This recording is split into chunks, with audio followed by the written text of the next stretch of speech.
अस्सलामुअलैकुम। इमरान याकूब खान साहब के साथ व्यू पॉइंट से मैं हूं ज़ैनब जोतोई। नाजरीन, प्रोग्राम के आगाज़ में बात करेंगे इन दिनों पाक सऊदी अरब दिफाई मुआहदे आलमी सतह पर मौज़ूए गुफ्तगू है। सऊदी अरब की जानिब से इस मुआहदे की ज़रूरत क्यों महसूस की गई और इसके क्या मुमकिन असरात व नताइज बरामद हो सकते हैं। प्रोग्राम के पहले हिस्से में इस पर बात की जाएगी। प्रोग्राम के दूसरे हिस्से में ये जायज़ा लेने की कोशिश की जाएगी कि अमरीकी सदर डोनाल्ड ट्रंप अफगानिस्तान में बैग्राम एयरबेस का कंट्रोल क्यों हासिल करना चाहते हैं और क्या अफगान तालिबान उनकी ये ख्वाहिश पूरी कर देंगे। बिलफर्ज ऐसा हो गया तो इन कुव्वतों का इस पर क्या रद्देमल होगा जो अमरीका और इसके इत्तेहादियों की अफगानिस्तान में मौजूदगी को नापसंदीदगी की नज़र से देखती हैं। प्रोग्राम के तीसरे हिस्से में पंजाब हुकूमत के अवाम दोस्त मंसूबों खसूसन ई बसों और ई टैक्सी स्कीम पर एक नज़र डाली जाएगी और ये देखा जाएगा कि किस तरह ये मंसूबे लोगों की किस्मत बदल सकते हैं। नाजरीन, प्रोग्राम के आगाज़ में बात करेंगे पाकिस्तान सऊदीया के दरमियान तारीखी दिफाई मुआहदा हो गया है। ये मुआहदा हर एतबार से काफ़ी अहमियत का हामिल है। अगर टाइमिंग देखी जाए तो ये मुआहदा उस वक्त हुआ है जब खलीजी रियासतें जो हैं वो अमरीका पर इन्हसार के खदशात का इजहार कर रही हैं। खलीजी रियासतें अब अमरीका पर एतबार नहीं कर रही। अब जो एतमाद का फुकदान खलीजी रियासतों की जानिब से पैदा हुआ है, क्या ये एक बड़ी वजह समझी जा सकती है कि पाकिस्तान के साथ सऊदीया का ये मुआहदा हुआ है, जिसमें साफ तौर पर यह देखा जा सकता है कि इसमें कहा गया है कि अगर एक मुल्क पर हमला होगा तो दोनों मुल्कों पर तसव्वुर किया जाएगा। इमरान साहब, अब ये बड़ा मुआहदा है जिसकी सिग्निफिकेंस बहुत ज़्यादा सिग्निफिकेंस भी है। अभी प्रॉपर तौर पर तो इस पर हम बहस शायद उस तरह से नहीं कर सकते कि इसकी तमाम तर जो एलामिया हमारे सामने नहीं आया, लेकिन जो इंटरप्रिटेशन की जा रही है कि अब खलीजी ममालिक का एतबार का फुकदान भी अमरीका पर है, कतर पर जो कुछ हुआ है,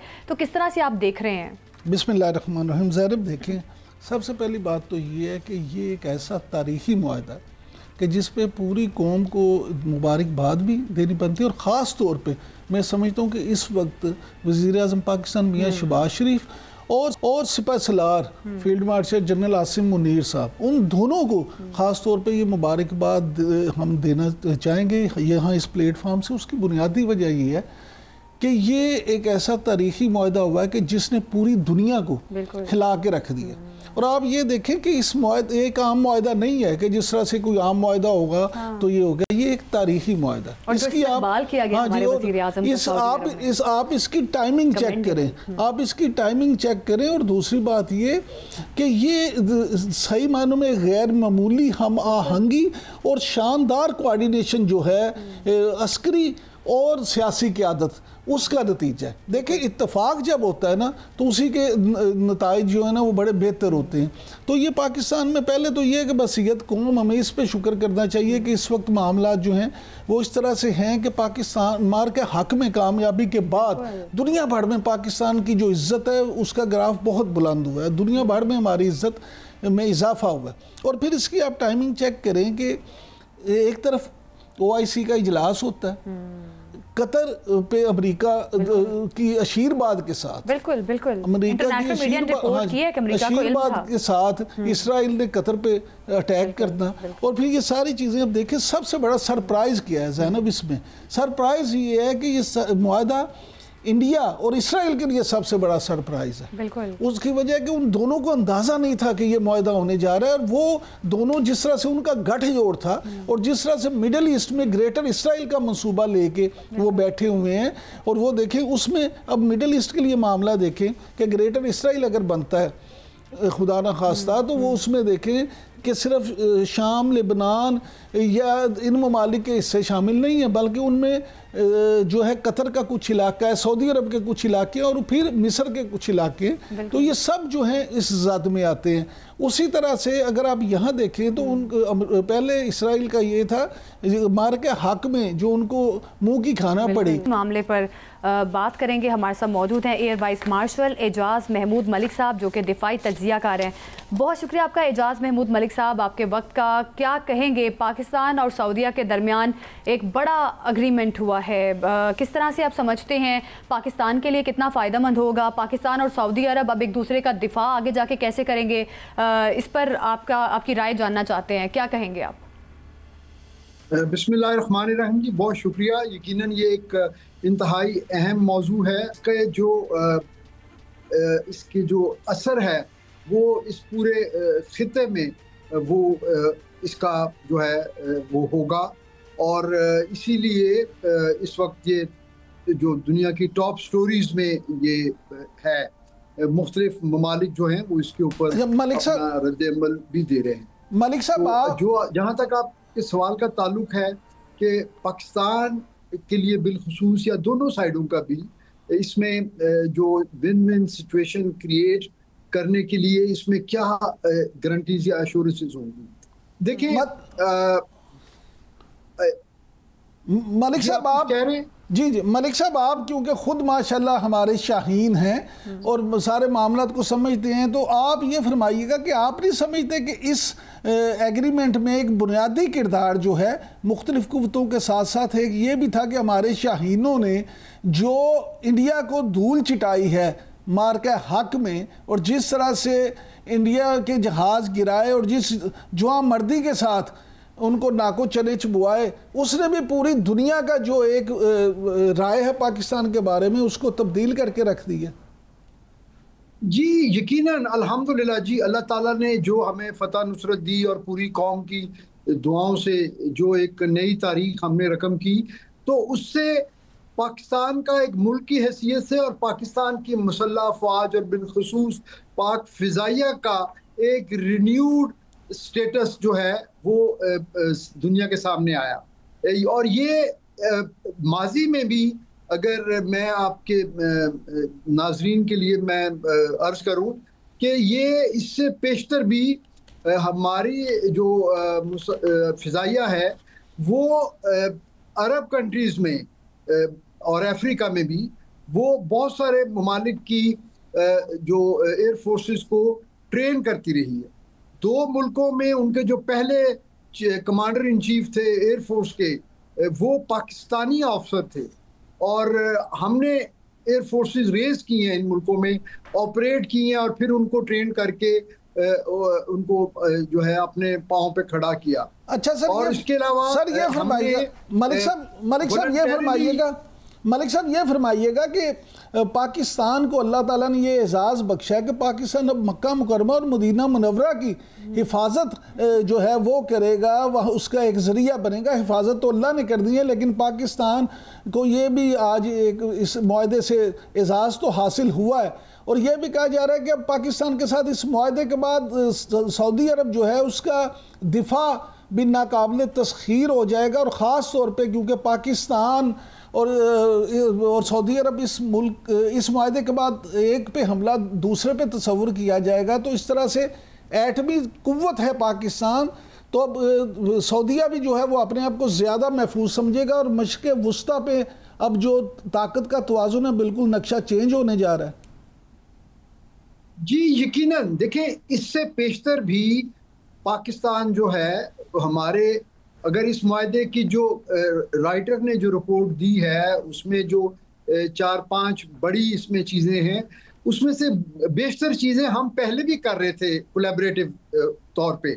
फॉर एग्ज़ाम्पल इसमें हम लोग उनकी ट्रेनिंग पहले भी कर रहे थे, उनके ऑफिसर यहाँ आके ट्रेन होते हैं, एयरफोर्स में, नेवी में ट्रेनिंग का हमारा बहुत बड़ा एक रोल है। फिर हमारे स्टाफ कॉलेजेस में और टेक्निकल स्कूल्स में उनके ऑफिसर्स और दूसरे रैंक्स के लोग आते हैं। फिर हम जॉइंट एक्सरसाइजेस करते हैं जिसमें हम इंटरऑपरेबिलिटी जो है उसको ब्रुएकार लाते हैं, जिसमें दोनों मुल्कों की जो एयर फोर्सेस हैं वो एक दूसरे की सरजमीन पे ऑपरेशनल होने की सलाहियत रखती हैं। अच्छा, लेकिन ये पहले सारी अरेंजमेंट्स जो थी ये इनफॉर्मल थी, मिलिट्री टू मिलिट्री थी। अब जो है ये गवर्नमेंट टू गवर्नमेंट एक ब्रॉड स्पेक्ट्रम, एक कॉम्प्रिहेंसिव ट्रीटी हो गई है। तो उसकी वजह से ना सिर्फ ये कि हमें ये जो है ट्रेनिंग और एक्सरसाइजेज और ताउन होगा, बल्कि मिलिट्री इंडस्ट्रियलाइजेशन जो है, जो कि पाकिस्तान के पास एक ज़बरदस्त कैपेबिलिटी है। पिछले 20-25 सालों में हमने जहाज़ बनाने से लेके आईटी, साइबर डोमेन में, ड्रोन्स में, हमने बहुत सारे शोबों में कटिंग एज टेक्नोलॉजीज जो हैं वो मुकामी तौर पे हमने वो जो है एक्वायर की हैं। और उसमें इंतहाई महारत हासिल की है, जिसका हमने हालिया जंग में पाकिस्तान यकीनी तौर पे महारत रखता है। हमारे पास JF-17 है, J-10C है। क्या लगता है आपको, अगर आगे वाले टाइम में जिस तरह से अभी चेमगोइयाँ भी की जा रही हैं कि भारत अक्टूबर में या नवंबर में आगे जाके पाकिस्तान पर हमलावर हो सकता है, तो जिस तरह से पाकिस्तान ने बयान मरसूस ऑपरेशन में अपने मुल्क का डिफेंस किया, दिफा किया, और जिस तरह से भारत को हराया, आने वाले वक्त में अगर भारत फिर से हमलावर होता है तो फिर सऊदी हथियार, सऊदी जेट्स भी इस्तेमाल हो सकते हैं? देखें जी, इस मुआहदे के जो डेफिनेशन है उसके मुताबिक तो इसका जवाब हाँ है, लेकिन अल्हम्दुलिल्लाह बड़ा बोल नहीं बोलना चाहिए। अल्लाह ताला के मदद से, अल्लाह ताला की जो है ना रहमत से हम इस काबिल हैं कि हम मज़ीद कोई एडिशनल एसेट्स लिए हुए या सपोर्ट लिए हुए, जिस तरह हमने मई जून में भारत का मुकाबला किया और उनको हराया, अगर उन्होंने दोबारा कभी ऐसी हमाकत की तो हम ज्यादा शिद्दत से उनको जवाब तो मजीद जो हम एसेट्स लेंगे उस पर जो खर्च आएगा उसमें पाकिस्तान के जो रिसोर्सेज हैं वो आपके सामने हैं, तो मजीद जो असिस्टेंस या मजीद जो हथियार हम लेंगे कहीं किसी भी मुल्क से, तो उसमें सऊदी अरब मदद करेगा? जी बिल्कुल बिल्कुल हो सकता है। देखिए जी, अभी तो इस मुआहदे की जो है ना कोई मजीद तफसीलात सामने नहीं आई, और ना ही ऐसे एग्रीमेंट्स की तमाम तर जो है ना शिकें और सब क्लॉजेस जो हैं वो इसमें पब्लिक डोमेन में आती हैं। लेकिन मैं तो इसको इस तरह देख रहा हूं कि ये दोनों, देखें दोनों मुल्कों की ज़रूरियात क्या है। उनकी ज़रूरत एक सिक्योरिटी अम्ब्रेला की है, क्योंकि उनका अब तक का इन्हिसार जो है वो अमेरिकन इक्विपमेंट और अमेरिकन सपोर्ट पे था, जिसके ऊपर अब उन्होंने अदम एतमाद का इजहार किया, और पाकिस्तान एक नेचुरल उनकी जो है ना चॉइस बन गया। और हमारी तरफ ये है कि हमें उन जो है इस कोलैबोरेशन में अपने लिए सोशो इकोनॉमिक जो है बेनिफिट लेना चाहिए। हमारे तकरीबन 2 मिलियन लोग वहाँ वर्क फोर्स की सूरत में मौजूद हैं, उनके लिए बेहतरी हमें लेनी चाहिए। हमें उनसे एनर्जी रिसोर्सेज LPG और जो है पेट्रोलियम में हमें उनसे मदद लेनी है, और फिर हम ऐसी जॉइंट इन्वेस्टमेंट करें इंडस्ट्री में जहां Pakistani technology, Pakistan train man power और उनका सरमाया मिल के जो है वो दोनों मुल्कों के लिए और बिल खसूस और बिल अमूम जो है पूरी मुस्लिम उम्मा के लिए वो फ़ायदेमंद हो। अच्छा सर, ये फरमाइएगा, जैसे आपने सिक्योरिटी अम्ब्रेला का जिक्र किया, तो पाकिस्तान के पास जो इस वक्त मिसाइल टेक्नोलॉजी है, वन ऑफ द बेस्ट दुनिया में हमारे पास मिसाइल टेक्नोलॉजी है। हमारे पास शाहीन हैं, बाबर हैं, गौरी हैं। तो क्या सऊदी अरब इस मुआहदे के बाद सऊदीया के मुख्तलिफ शहर जो हैं वहाँ पे भी ये मिसाइल नस्ब किए जा सकते हैं उनके दुश्मनों के लिए इस मुआहदे के बाद, कि अगर खुदा न खास्ता उन पे कोई अटैक हो तो हमारी मिसाइल टेक्नोलॉजी है वो दुश्मन से निपटने के लिए वहाँ मौजूद हो? देखिए जी, मैं इस सवाल का जवाब अभी मैं देने की पोजीशन में नहीं हूँ, लेकिन मैं आपको कोट करूँ कि यही सवाल जो है वो एक सऊदी स्पोक्स पर्सन से पूछा गया इस मुआहदे के फौरन बाद कि जी क्या पाकिस्तान तो एक न्यूक्लियर पावर है, तो क्या इसका मतलब ये है कि वो अब उनकी न्यूक्लियर जो सलाहियत है उस तक भी आपकी रसाई हो जाएगी? तो उसका उन्होंने ये जवाब दिया कि military cooperation means military cooperation, it is not limited to any particular weapon system. तो इस सवाल के जवाब में मेरा ख्याल है आपके तमाम सवालों का जवाब आ जाता है। अच्छा मलिक साहब, ये फरमाइएगा कि ये जो कहा जा रहा है कि मज़ीद ममालिक इसमें शामिल हो रहे हैं, तो आप क्या समझते हैं कि मिडल ईस्ट में अगर देखा जाए तो कतर और UAE के बारे में ये कहा जा रहा है, फिर कुछ लोगों का ख्याल है कि तुर्की जो है हमारे साथ वो भी इस मुआहदे में शामिल हो जाएगा। तो आप क्या समझते हैं कौन कौन से इस्लामी ममालिक इसमें शामिल हो सकते हैं? देखें जी, इसके ऊपर मुख्तलिफ आरा हैं, मुख्तलिफ ऑप्शंस हैं। इसमें एक ऑप्शन तो ये है कि वो जो एक तजवीज़ के तौर पे भी कतर के समिट में डिस्कस हुई कि जी एक नेटो की तर्ज पे एक इस्लामिक मुल्कों की एक फ़ौज का एक जो है फोर्स बनाई जाए। वो शायद अभी इतनी जल्दी मुमकिन ना हो, लेकिन एक चीज़ मुसलमा है कि गल्फ कंट्रीज जो हैं वो तमाम तर जो बड़े इनिशिएटिव्स होते हैं या जो स्ट्रेटजिक मामलात होते हैं उसमें वो देखते हैं सऊदी अरेबिया की तरफ, कि जिस तरफ उनका रुझान या उनका जो है ना इंक्लिनेशन हो वो उसी ऑप्शंस में चले जाते हैं। तो एक इम्कान ये है कि वो इसी एग्रीमेंट में आ जाएं और ये बायलैटरल से मल्टीलेटरल एग्रीमेंट बन जाए। और दूसरी ऑप्शन ये हो सकती है जो निस्बतन आसान है कि पाकिस्तान इंडिपेंडेंटली इन मुल्कों के साथ बिलखुसूस कतर, बहरीन और यूएई के साथ बायलैटरल एग्रीमेंट कर ले इसी तरह के, क्योंकि इन मुल्कों में पाकिस्तान के जो मिलिट्री टू मिलिट्री रिलेशनशिप और ताउन की एक कंटिन्यूड हिस्ट्री है।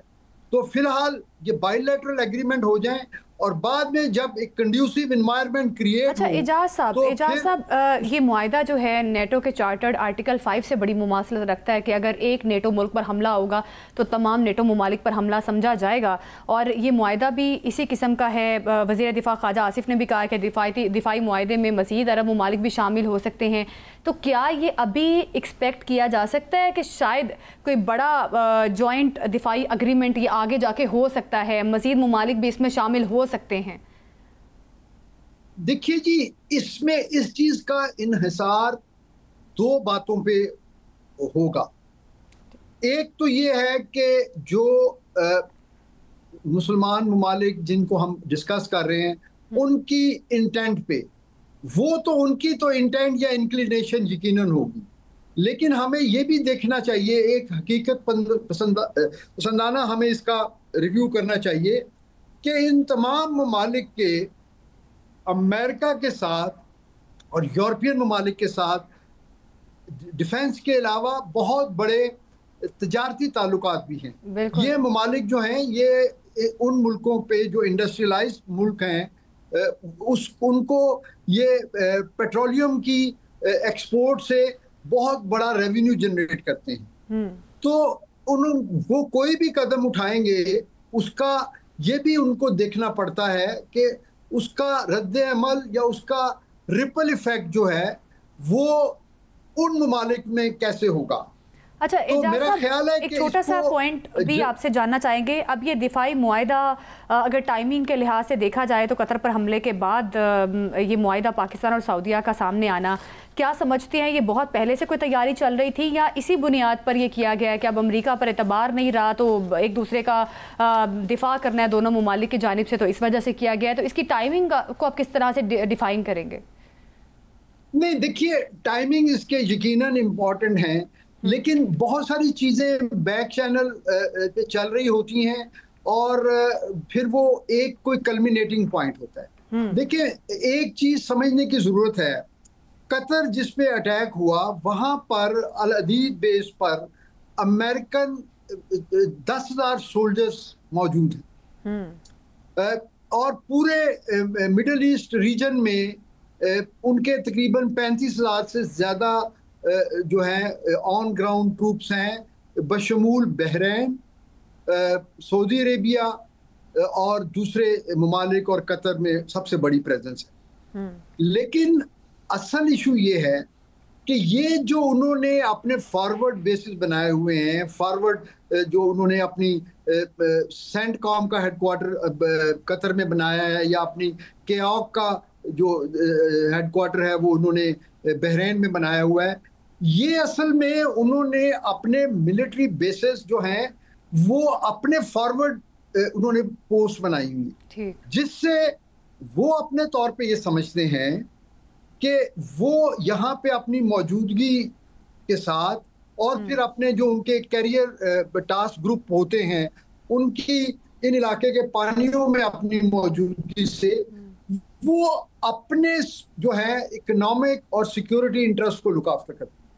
अब अगर जो अरब ममालिक हैं वो ये समझें कि ये अड्डे जो हैं ये हमारे तहफ़्फ़ुज़ के लिए हैं या उनको ये खाम ख्याली थी कि ये हमारे खिलाफ अगर कोई थ्रेट होती है तो ये उसको काउंटर करेंगे। तो अरब मुल्कों को जिससे थ्रेट है, जेन्युइन थ्रेट तो अरब मुल्कों को एक ही मुल्क से है और वो मुल्क इजराइल है। और इजराइल को जो जब से वो मुल्क बना है तकरीबन 220 या 230 अरब डॉलर बज़ाहिर ये लग रहा है कि अब खलीजी रियासतें अमेरिका पर एतबार नहीं कर रही। बहुत शुक्रिया आपका एजाज मलिक साहब, आप हमें इस हवाले से बता रहे थे। देखना यह है कि ये अग्रीमेंट आगे जाके, अभी तो सिर्फ इंटरप्रिटेशन की जा सकती है कि इस अग्रीमेंट को पाकिस्तान किस तरह से सऊदी अरब का दिफा करने के लिए इस्तेमाल करेगा या सऊदी अरब किस तरह से पाकिस्तान से फ़ायदा ले सकता है। लेकिन आने वाले वक्त में देखना यह है कि मज़ीद कौन से अरब ममालिक हैं जो इसमें शामिल हो सकते हैं और किस तरह से ये आगे जाके देखा जाएगा। अभी वक्त हुआ एक शॉर्ट ब्रेक का, ब्रेक के बाद बात करेंगे अगर अमेरिका ने बैग्राम एयरबेस हासिल कर ली तो चीन का रद्द-ए-अमल क्या होगा। इस पर बात होगी, हमारे साथ ही रहिएगा।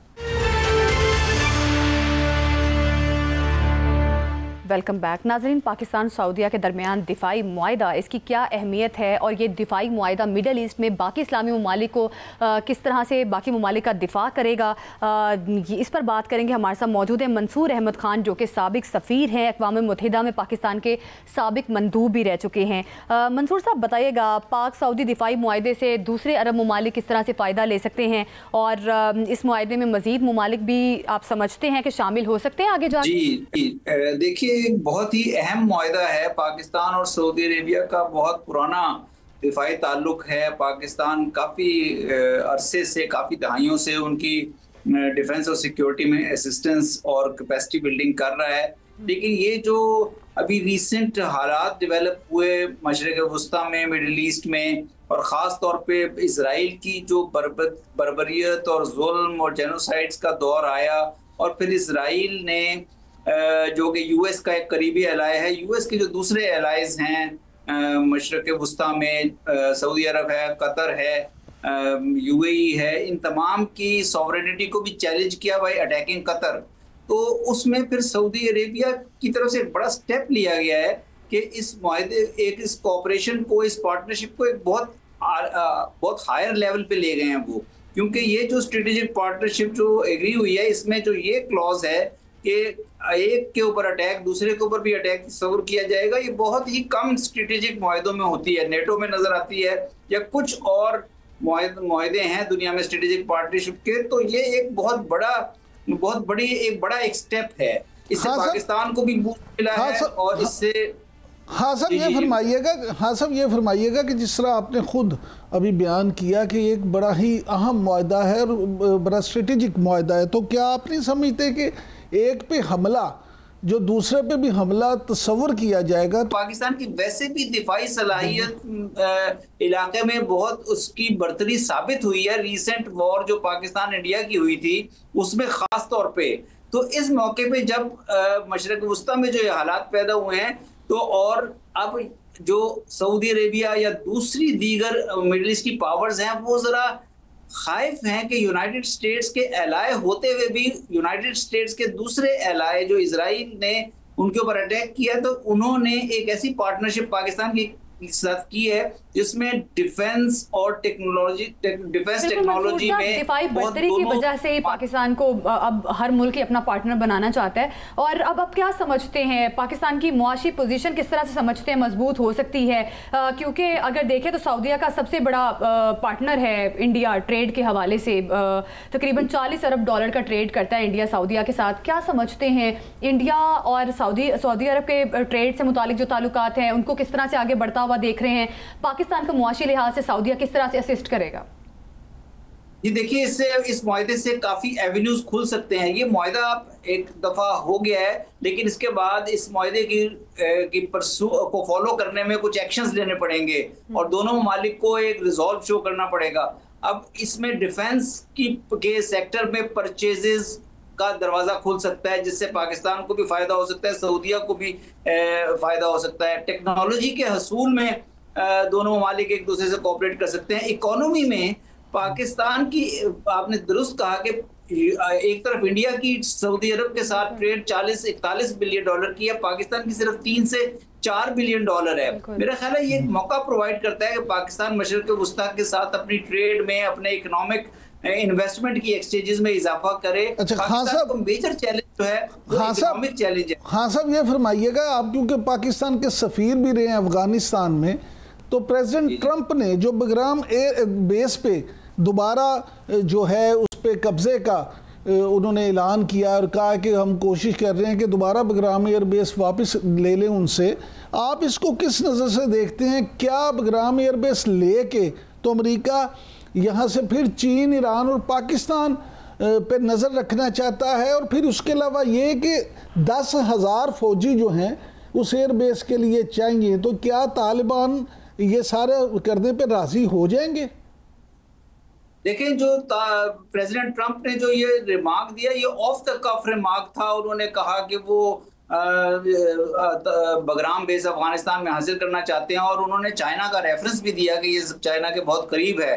तो ये इस बात की अक्कासी करता है कि यूनाइटेड स्टेट्स और चाइना के दरमियान एक जो तनाव किसी कैफियत इस इलाके में पैदा हो रही है, दोनों मेजर पावर राइवलरी, वो इस इलाके में काफी तशवीश का बायस रहेगी। जहां तक अफगान तालिबान की हुकूमत ने, अभी तक मैंने उनका रिएक्शन तो नहीं देखा कि उस पर उन्होंने कोई रिएक्शन दिया है या नहीं, लेकिन मेरी अपनी असेसमेंट में अफगान तालिबान ने ये जो अपनी इंसर्जेंसी लड़ी है यूएस और नेटो की फोर्सेस के दरमियान 2 दहाइयों में, उनकी बेसिक पोजीशन थी कि अफगानिस्तान के अंदर से फॉरेन ऑक्यूपेशन का और फॉरेन फोर्सेस का खात्मा होना चाहिए, फॉरेन फोर्सेस का इनखला होना चाहिए।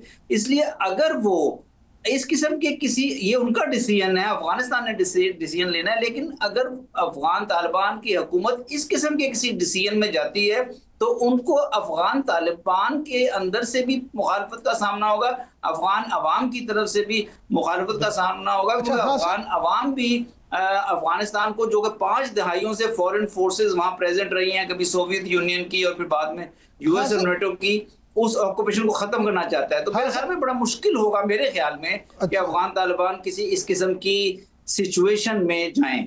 अच्छा हाँ साहब, ये फरमाइएगा कि जैसे आपने खुद चीन का भी जिक्र किया, तो बगराम एयरबेस से, क्योंकि चीन के जो एटमी प्लांट हैं वो भी काफ़ी नज़दीक हैं, आप क्या समझते हैं जो पाकिस्तान का मुआहदा सऊदी अरब के साथ हुआ है, इस हवाले से मुख्तलिफ जो वुज़रा हैं, वो वफाकी वुज़रा, उनका भी ये कहना है, और डिप्टी प्राइम मिनिस्टर इसहाक डार साहब का भी ये कहना है कि बहुत सारे मुल्क जो हैं वो इसमें मज़ीद शामिल होने को तैयार हैं। हम आपको पहले शॉर्ट भी सुना देते हैं इसहाक डार साहब का कि वो क्या कहते हैं, फिर मैं आपसे अब सवाल पूछता हूँ। सुनाएं जी इसहाक डार साहब क्या फरमा रहे हैं।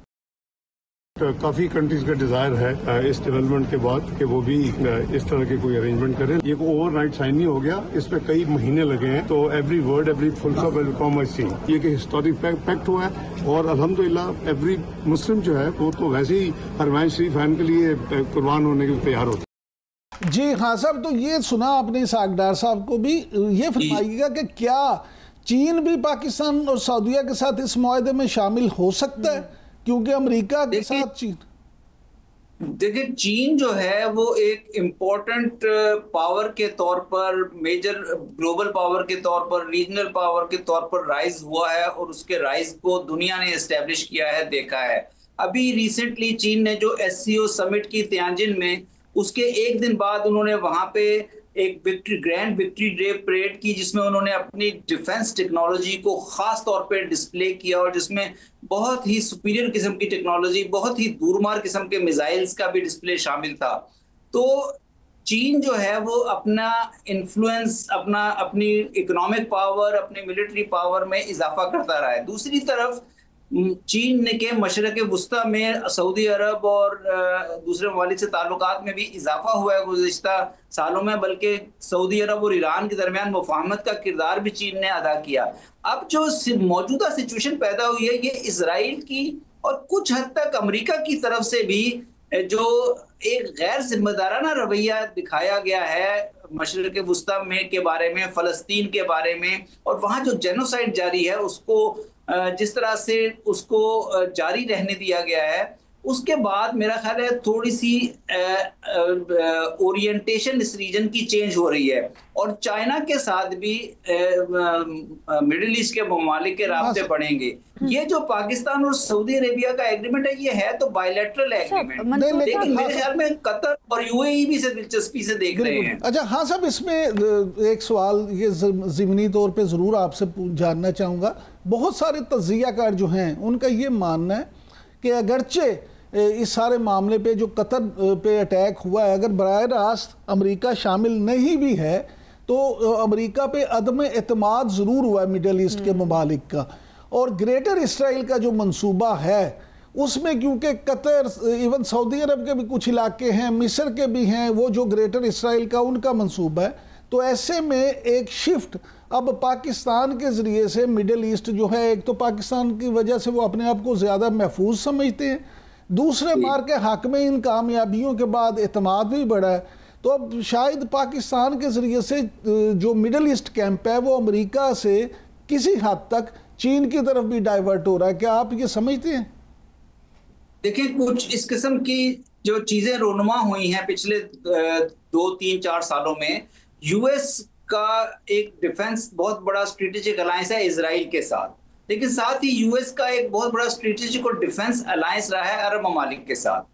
तो यूएस जो गुज़िश्ता कई सालों से इन अरब ममालिक को परसू करके बड़ी खास डिप्लोमेसी के जरिए अब्राहम अकॉर्ड्स में लेकर आया था, लेकिन 2023 में जो हमास के साथ जो मार्का हुआ और उसके बाद जो जिस किस्म की इजराइल ने बर्बरियत रवा की है मिडिल ईस्ट के अंदर, फलस्तीन के अंदर खास तौर पे, और दीगर अरब ममालिक को जो पैलेस्टाइन के साथ नेबरिंग कंट्रीज हैं उनको भी थ्रेटन किया है, तो उसके बाद से अरब ममालिक में एक खौफ की लहर तो पाई जाती है कि अब्राहम अकॉर्ड्स जो है वो तो बिल्कुल ही अरब ममालिक की आज़ादी को, की शख्सियत को ख़त्म कर देगी। और फिर जब ये कतर के ऊपर अटैक हुआ तो मेरा ख्याल है अरब ममालिक ने इस मौका को देखकर कुछ बैलेंसिंग करने की कोशिश की है। अभी भी लीजिए अरब ममालिक का जो ट्रस्ट है अमेरिका से, वो लग रहा है कि फुकदान का शिकार है। अब उस तरह से भरोसा नहीं किया जा रहा अमेरिका पर। इस मुआहदे के बाद देखना यह है कि मज़ीद कितने ममालिक इस मुआहदे में शामिल होते हैं, और अमेरिकी सदर डोनाल्ड ट्रंप की जानिब से मुतनाज़ बयान देना कि बगराम एयरबेस पर दोबारा कब्ज़ा किया जाएगा, क्या इसमें कितनी सच्चाई है, क्या ये एक सियासी बयान है। बहुत शुक्रिया आपका मंसूर साहब, आप इस हवाले से बता भी रहे थे। नाजरीन, अभी वक्त हुआ है ब्रेक का। ब्रेक के बाद बात करेंगे पंजाब हुकूमत की ई टैक्सी स्कीम क्या है, गाड़ी कैसे हासिल की जाती है, इस पर बात होगी। Stay with us.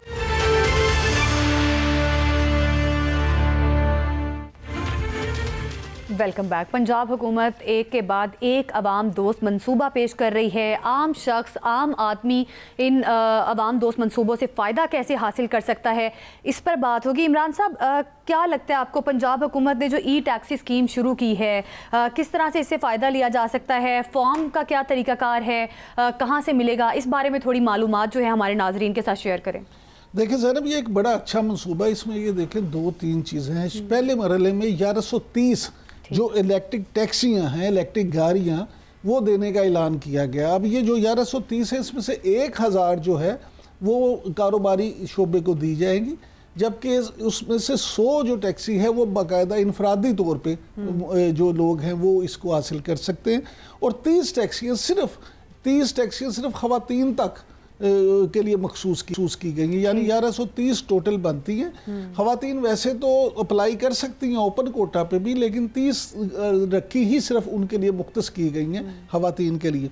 और आसान सबसे ये तरीका है कि इसके लिए किसी बैंक में जाने की ज़रूरत नहीं है, अच्छा। किसी दफ्तर के चक्कर लगाने की ज़रूरत नहीं है, बल्कि आपने ऑनलाइन ये दरख्वास्तें जमा करवानी है और फिर 5 साल की आसान किस्तों पर बिला सूद।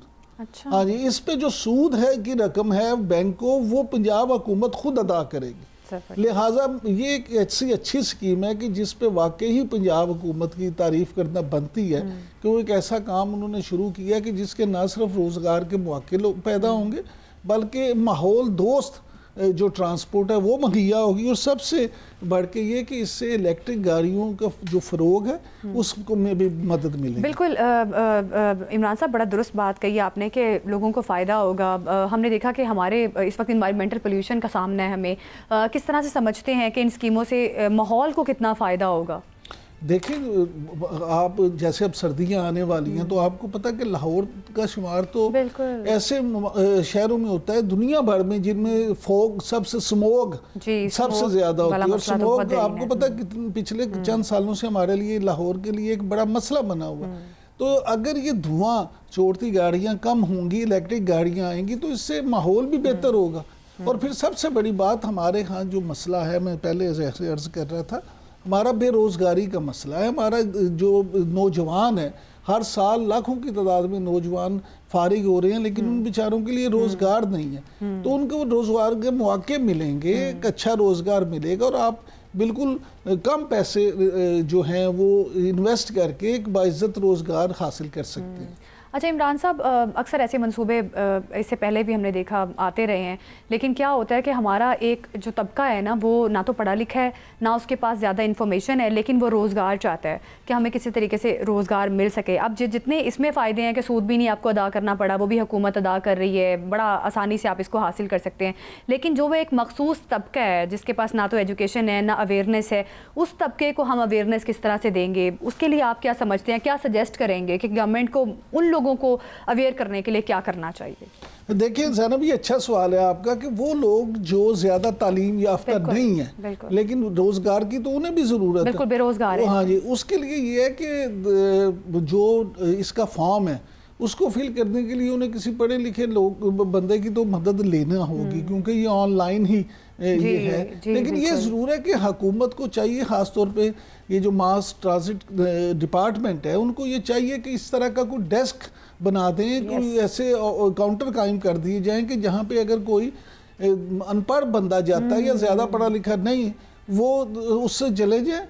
देखें, अगर आप माजी में देखें तो माजी में जो मौजूदा वज़ीर आला हैं मरियम नवाज़ साहिबा, उनके चचा मियाँ शहबाज शरीफ जो वज़ीर आज़म है, वो माजी में इस तरह के बड़े मंसूबे कामयाबी के साथ कर चुके हैं। तो यहाँ पे अगर ये करेंगी इस तरह से, तो मैं समझता हूँ कि मुस्लिम लीग नून जो है वो उसके लिए ये मौका भी अच्छा एक मौका है कि वो आवाम में अपनी जड़ें मजबूत कर सकती है। इमरान साहब, साबिका हुकूमत ने भी ऐसे कई मंसूबे लॉन्च किए। हमने देखा कि नौजवानों को कर्जे फराहम किए गए, कुछ नौजवानों को मिले भी कर्जे, लेकिन वही बात है कि सबको नहीं मिल सके। तो इसी तरह से अभी लोगों को घर देने के हवाले से भी बातें की जा रही हैं। अब ये ई बसें बहुत बड़ा इनिशिएटिव है, अगर लोगों को इससे फ़ायदा मिल जाएगा तो बहुत बड़ी बात होगी। हमने देखा सैलाब ज़रगान में अब बहुत सारे लोग बेरोज़गार हो चुके हैं। इसके लिए हुकूमत को एक प्रॉपर मैकेनिज़्म बनाना होगा ताकि इससे हर आम आदमी जो है इससे फ़ायदा ले सके। ज़रा देखें, बात ये है कि हमारा एक चीज़ जो समझने की है ना, कि कोई भी दुनिया की हुकूमत हो ना, जब आबादी इतनी ज़्यादा हो तो हुकूमतों के पास इस तरह के वसाइल नहीं होते। हमारा सबसे बड़ा मसला आबादी है। हमें ये भी समझने की ज़रूरत है कि हम 24-25 करोड़ अवाम का एक मुल्क है, और ये देखिए आपके जब इतनी अवाम होगी इतना, तो फिर उसी तरह से मसाइल भी होंगे। हमें इस पे अगर हम सिर्फ ये समझे कि हुकूमत ही सब करे, तो हुकूमत जो है वो सब कुछ नहीं कर सकती। हमें खुद अपने तौर पे भी अपनी मदद आपके तहत, और फिर देखें जिस तरह से अखुवत है, दूसरे कुछ इदारे हैं लोगों की मदद करते हैं। सैलाब के हवाले से बड़ी मदद की है, अल खिदमत फाउंडेशन सैलाब पे बड़ा काम कर रही है। बात यह है कि यहाँ हमें भी ये सोचना होगा, और बजाय इसके कि ख़ास तौर पे लोगों को ये तरगीब देना होगी कि जिसमें लोग बच्चे ख़ास तौर पे, अब ये जो सिर्फ है ना कि मैट्रिक आपने साइंस में किया या आर्ट्स में किया, भी सही बात आपने क्या भाई ये छोड़ दें। अब टेक्निकल दौर है, अब आप टेक्निकल एजुकेशन लें ताकि आप जैसे ही अपनी डिग्री मुकम्मल करें अब अपने रोज़गार पे खुद लग जाएं। बिल्कुल, आपको लोगों के पे जो आपकी है डिपेंडेंसी वो कम करना होगी। बिल्कुल, हुकूमत के एंड से भरपूर कोशिश की जा रही है कि ये नौजवान जो बेरोज़गार हैं उनके लिए रोज़गार के मौका फराहम किए जाएँ। और इस वक्त पंजाब हुकूमत ने जो ई टैक्सी स्कीम शुरू की है, इससे हर नौजवान, हर बेरोज़गार फ़ायदा ले सकता सकता है। बड़ा आसान तरीका इमरान साहब ने बड़ी क्लैरिटी के साथ बताया है कि फॉर्म किस तरह से मिलेगा, कहाँ से मिलेगा और इसका क्या तरीकाकार होगा, कितनी किस्त देनी होगी। तो ये निहायत आसान मौका है, इससे फ़ायदा लेने वाले फ़ायदा ले सकते हैं। तो नाज़रीन, इसी के साथ प्रोग्राम से हमें दीजिए इजाज़त। कल फिर मुलाकात होगी। अल्लाह हाफ़िज़।